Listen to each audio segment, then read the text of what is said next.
আমাদের এই যে অধপতন স্যার, বাহিনী হিসেবে যে পরিচয় দিব আমি পুলিশ, এই পরিচয় দিতে স্যার ভয় লাগে, লজ্জা লাগে স্যার। একটা বাহিনীর ফোর্স হয়ে যে আমি নিজে পরিচয় দিব, আমার নিজের লজ্জা লাগে।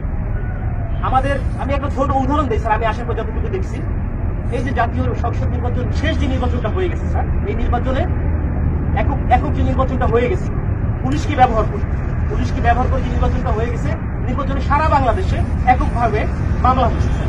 কিছু মামলা গায়েবী মামলা, যে মামলাগুলো ভিত্তি নাই, এই মামলাগুলো আমাদেরকে দিয়ে করাইছে স্যার। সাধারণ জনগণ যারা আছে, বিএনপি যারা আছে, জামাত, যে কিছু জানেই না, তাদেরকে আমাদের গ্রেফতার করা লাগছে স্যার। জনগণের মধ্যে আমাদের যে শত্রুতা দৈরাত্য সৃষ্টি হয়েছে স্যার, এই সাম্প্রতিক সময়ে একটা বিষয় থেকে আমাদেরকে নির্দেশনা দিচ্ছে যে এলাকায় কোনো বিএনপি জামাত থাকতে পারবে না, এলাকায় কোনো অন্য ভিন্ন ধর্মাবলম্বী কোনো কিছু থাকতে পারবে না। আমার এসপি স্যারকে তো আর মানুষ জানে না যে এটা আমার এসপি স্যারের কমান্ড ছিল, আমার ডিএজি স্যারের কমান্ড ছিল, এটা তো মানুষ জানে না। মানুষ জানে যে এটা আমি একজন সাব ইন্সপেক্টর, আমি এটা করছি। সন্তোষ নামে একজন সাব ইন্সপেক্টরকে মেরে ঝুলাই দিচ্ছে। লাগছিল কি, সাম্প্রতিক সময় যখন প্রথম আন্দোলন শুরু হলো স্যার, সেই আন্দোলনে একটা গাড়ি ভাঙচুর হয়, সেটা সরকারবাদী একটা মামলা হয়। সেই মামলার আইন ছিল হচ্ছে সন্তোষ, যাকে স্যার এটা জানানোর উপরে অনেক প্যাথেটিক একটা ঘটনা স্যার, আপনারা যে দেখছেন হয়তো স্যার, এখানে আপনাদের বিষয়টাও স্যার এখানে আসছে, আমরা সবাই এটা জানছি। তো এইরকম স্যার অনেক বিষয় আছে স্যার, আমরা কথা বলার কোনো সুযোগ থাকে না। আমরা চাই স্যার এই বাহিনীটাকে স্যার, এই যে রাজনীতিকরণ, এই রাজনীতিকরণ থেকে আমাদের দাবি দেওয়ার প্রধান যে বিষয়টা, সেটা হচ্ছে আমরা এই রাজনীতিকরণের মধ্যে স্যার থাকতে চাই না। আমাদের স্যার এখানে কর্মবিরতি চলমান আছে স্যার, আমরা কর্মবিরতি নিয়েছি, সারা বাংলাদেশে একই অবস্থা স্যার। এখানেও স্যার আমরা যখন প্রথম এখানে আসছি, আমাদের ম্যাক্সিমাম সবাই স্যার সিভিলে ছিল, ম্যাক্সিমাম সবাই সিভিলে ছিলাম। জানি না আমার অফিসার ইনচার্জ, আমাদের অফিসার আমাদেরকে সবাইকে মানে যেভাবে হোক না কেন, ফোর্সফুলি হোক না যেভাবে হোক, আমাদের পোশাক করতে সে বাধ্য করছে। আমি স্যার পোশাক করি না। তার মানে স্যার এরা যে আমি চাকরি করবো না, আমি একটা এডুকেটেড পার্সন স্যার, আমি ফিজিক্সে মাস্টার্স করছি ঢাকা কলেজ থেকে। আমিও স্যার এই যে ছাত্র আন্দোলন করছি, আমিও পক্ষে। বাট এই পুলিশের সাথে সে প্রত্যেকটা হত্যাকাণ্ডের স্যার বিচার হোক, ছাত্র 200, 300, 400, 500 যা মারা গেছে, এটা বিচার হোক স্যার। আমরা চাই আমাদের যে সকল সিনিয়ররা স্যার কমান্ড করছে, যারা এগুলা করছে, তারা পার পেয়ে গেল কেন? তারা কিভাবে স্যার পার পেল? আমার এই প্রশ্নটা স্যার আমার থেকে যায় স্যার। কেন যারা অন্যায় করলো, যারা আমাদেরকে মানুষের কাছে শত্রু হিসেবে দাঁড় করাই দিল, তারা কেন স্যার পালিয়ে গেল? তাদেরকে কেন কেউ আটকালো না স্যার?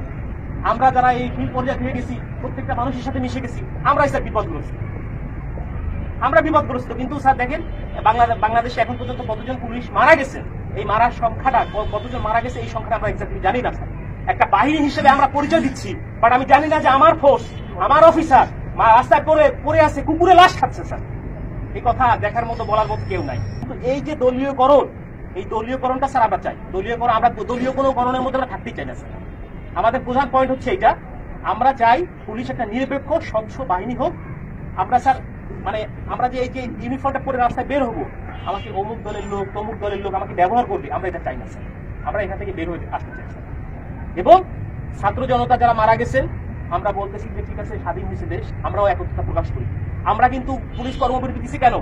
যে আমাদের পুলিশ মারা গেছে এটা না, আমরা চাচ্ছি যে সারা বাংলাদেশ যেভাবে সংস্কার হচ্ছে, আমাদের বাংলাদেশ পুলিশও ঠিক একই রকম ভাবে সংস্কৃত হয়ে একটা জনগণের পুলিশ হিসেবে আমরা প্রকৃত কাজ করতে হবে স্যার। এরকম ব্যবস্থা যদি হয়, আমরা স্যার রাস্তায় নামবো, আমরা মানুষের জন্য স্যার শপথ গ্রহণ করছি স্যার। অনেক চাকরি ছিল স্যার, করতে পারতাম স্যার, প্রাইমারি স্কুলে চাকরি করতে পারতাম, অন্য জায়গায় চাকরি করতে পারতাম, ব্যাংকে চাকরি করতে পারতাম। প্যাশনের কারণে স্যার এখানে আসছি স্যার। এটা একটা স্বপ্ন স্যার, যে বাংলাদেশ পুলিশে চাকরি করলে মানুষের যে সেবা দেওয়া যায়, এটা একটা স্বপ্ন। বাট এই স্বপ্নগুলা আমাদের নষ্ট করে দিয়ে গেছে আমাদের কিছু বিশেষ ক্যাডার। টিএ বিল স্যার পায় না, আমরা বলবো কাকে এগুলা? আমরা বলবো কাকে? আমরা স্যার টিএ বিল পাই না। আমার কাজ করতে আমার পকেটে টাকা দিয়ে, আমার পুলিশিং মিটিং করতে হয়, আমার ব্যানার করতে হয় আমার নিজের টাকা থেকে, আমার ব্যানার করতে হয় আমার নিজের টাকা থেকে, আমার এই করতে হবে, সেই করতে হবে, উঠান বৈঠক করতে হবে, সব আমার নিজের টাকা করতে হবে। কেন? আমার বেতনের টাকা স্যার আমি কোনো জায়গায় খরচ করতে পারবো না। এক কথায় শেষ। সরকারের প্রতি কাজ করতেছি, সরকার আমার বেতন দিবে, আমি আমার পরিবারের পিছনে ব্যয় করবো। আমি কেন আমার নিজের টাকা দিয়ে আমি ব্যানার করে কেন করতে যাবো? এটার জন্য আমার বাজেট থাকবে না? অবশ্যই বাজেট থাকতে হবে। আমার মাসে প্রথম 10 তারিখের মধ্যে আমার টিএ বিল দিতে হবে। আপনাদের বাহিনী স্যার দেয় কিনা আমি জানি না স্যার।